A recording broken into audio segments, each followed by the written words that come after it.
Peggy 18.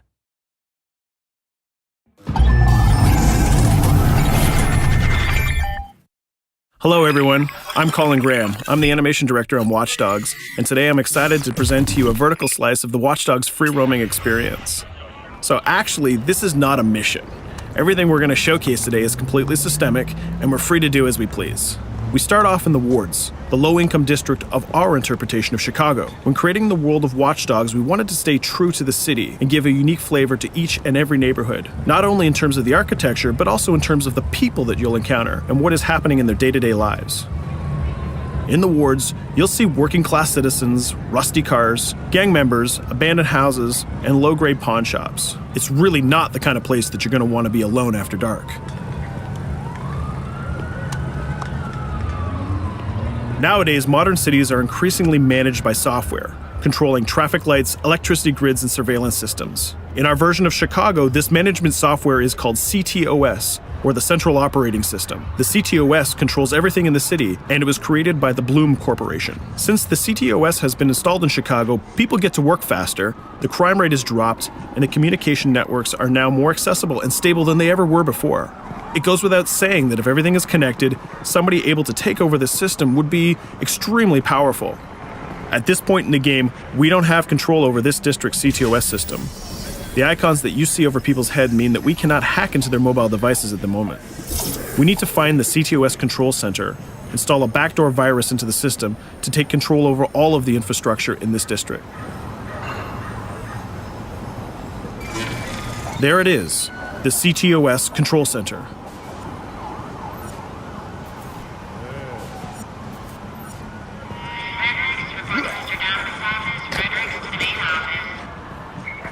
Watch it. You're walking someplace you got no business. It's heavily guarded. Let's see if we can find the server access codes from a distance.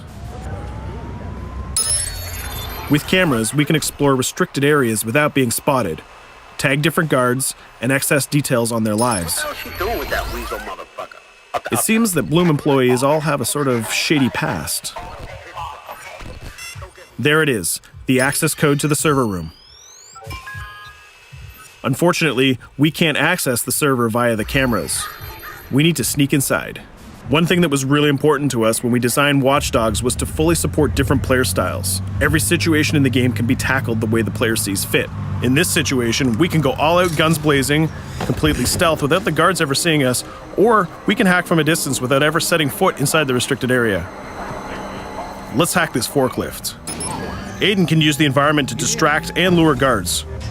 Pretty much anything you hack has multiple functions. So, for example, you could use this forklift to access the roof, or you could use it to create cover.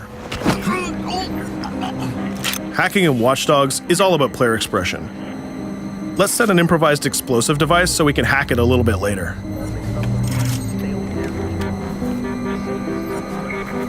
You'll also notice Aiden's low-profile stance. This indicates when the guards are unaware of our presence. We'll try to reach the upper level of the building to see if we can gain a vantage point over our opponents. Everything in the environment can be hacked, so we're going to make some dynamic cover. That's how you spend a day off. Some quality meat. We'll use this forklift to lure the guard towards our IED that we set earlier. Let's see how this plan unfolds. You're working them on.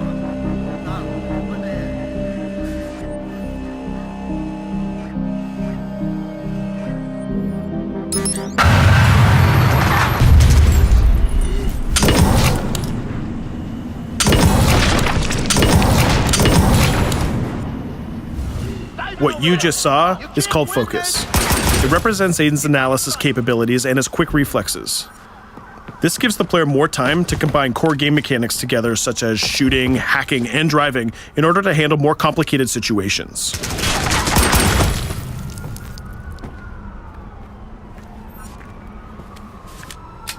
Now we can access that control room.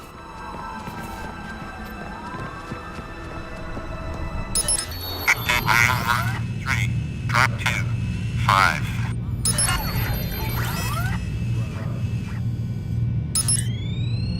Now we'll be able to hack all of the devices connected to the CTOS within the districts. Thousands of cameras, traffic lights, the electricity grid, and most importantly, all of the citizen information profiles. We can also benefit from the Chicago Police Department Crime Prediction System, which uses facial and pattern recognition to spot potential criminals or potential victims. Since this is a pretty rough neighborhood, I'm pretty sure we're going to stumble on some suspected criminal activity pretty soon. And there it is. The system just pushed an alert of a potential crime. We can see the system trying to triangulate the location on our minimap. Take note, this isn't a mission. This can happen anywhere at any time. We've just spotted a potential victim. It's always up to the player if he wants to investigate or not, to take action or not. So let's see how this turns out. Yeah, you're right. Could I just...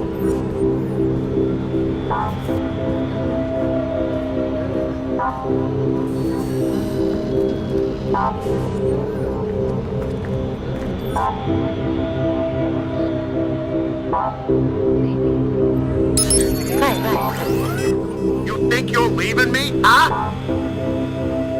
Jesus, I told you to stay away from me! You belong to me now. Get it? You better leave or I'll call the cops!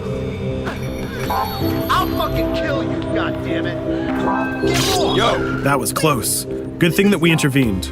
We managed to prevent the crime, but we triggered a chase. From here, the criminal's behavior is unpredictable. He can try to get away, shoot back at us, surrender, or call for backup.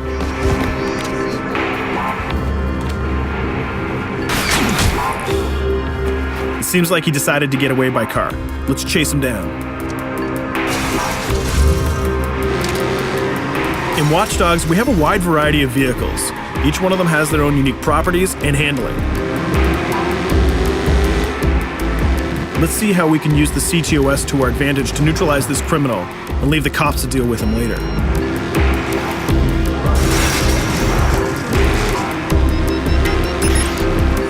The chase stops right here. Using the blockers usually reserved for the cops during interventions, we managed to stop this criminal without killing him.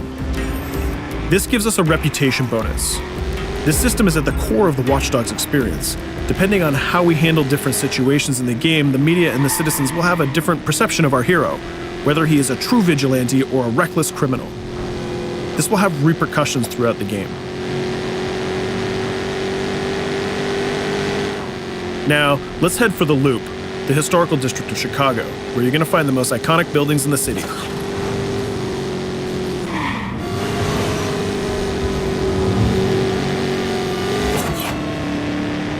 We're going to go to a gun shop to see what arsenal is available for players. The economy is a big part of Watch Dogs.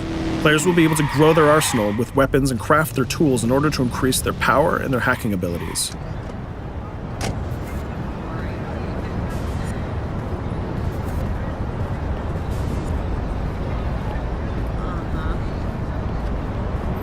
No, it's okay.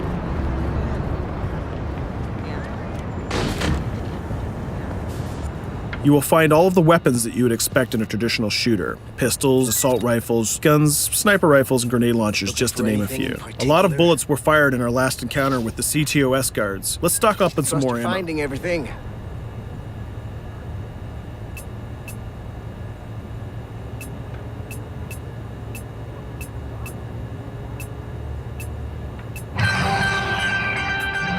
As we mentioned earlier, the media keep track of your actions and the citizens are going to react according to the perception that they have of you. Here, the media is reporting a crime in which you are the #1 suspect. The gun shop owner recognized you and decided to trigger a silent alarm to notify the police. Copy that. Possible wanted suspect presumed armed and dangerous. Police are now trying to locate the source of the threat using the surveillance system in the city, represented by the yellow circles on the minimap. Come in, PH3.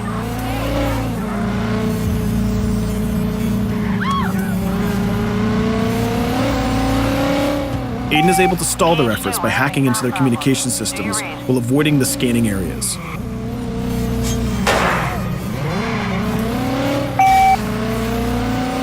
PH units, do you copy? Repeat, squad to all PH units. Once they've lost our trail, we can go back to our activities.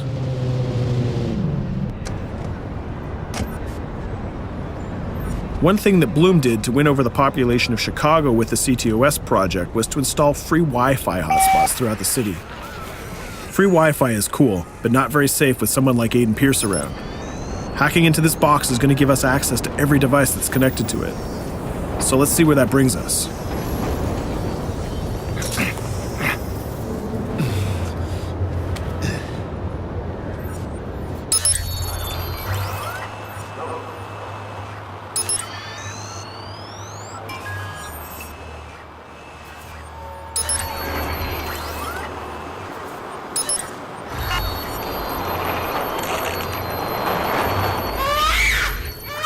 We just hacked into the webcam of a laptop. It seems that we're in the apartment of a mother and we can hear her baby crying in the background. Her bank information is in her mobile phone sitting right there on the table in front of us. It's totally up to the player whether we decide to steal it or not. Of course, this won't affect our reputation because nobody can witness this action. Just like in real life, nothing is totally black or white, but rather many shades of gray. This is exactly the situation where we want the player to question his own morality. Let's go withdraw that money.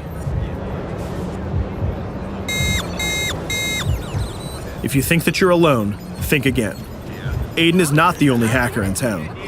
Someone's trying to install a backdoor virus on Aiden's phone in order to steal a portion of the information that he's gathered through the game so far. First, we're gonna have to reach the area where the signal is coming from.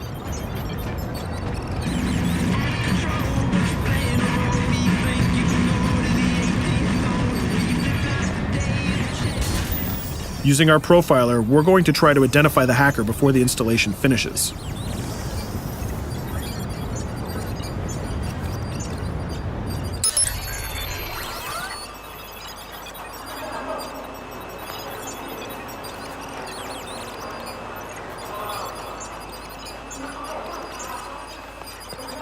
There he is. In Watch Dogs, things aren't always what they seem to be. This is actually another player that seamlessly came into our single-player experience. Let's not let him get away with this. We're going to teach this guy a lesson.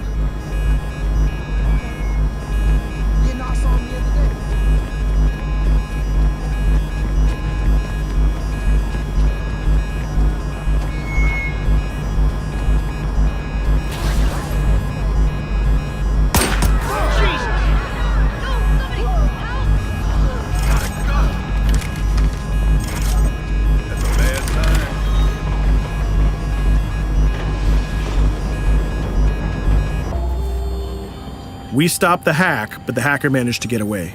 I don't know about you, but we can't let this pass by. We need to retaliate. Using the grid, let's see if we can find that second player. There he is. Let's enter his game seamlessly.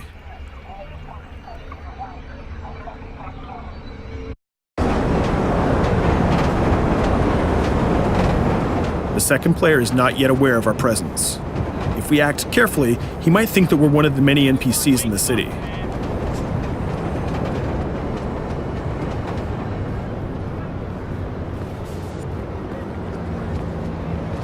What was that?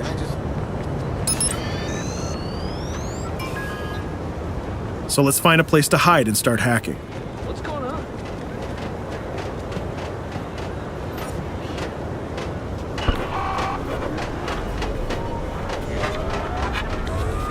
The second player has just been alerted that a breach has occurred on his phone. He's trying to find us using his profiler.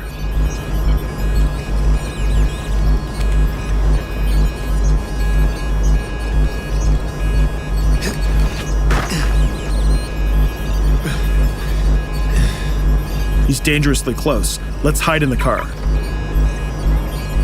We're spotted. Let's get out of there.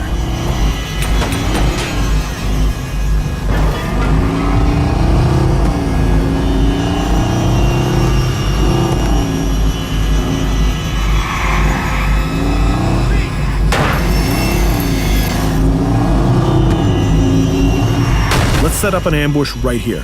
By dragging the other player back here into the alley, we make sure that no civilians get hurt during the firefight. We didn't succeed in hacking the second player, but we did get a little bit of revenge. So that's what we have time for today. We hope you enjoyed our quick gameplay session. Stay tuned for more about Watch Dogs.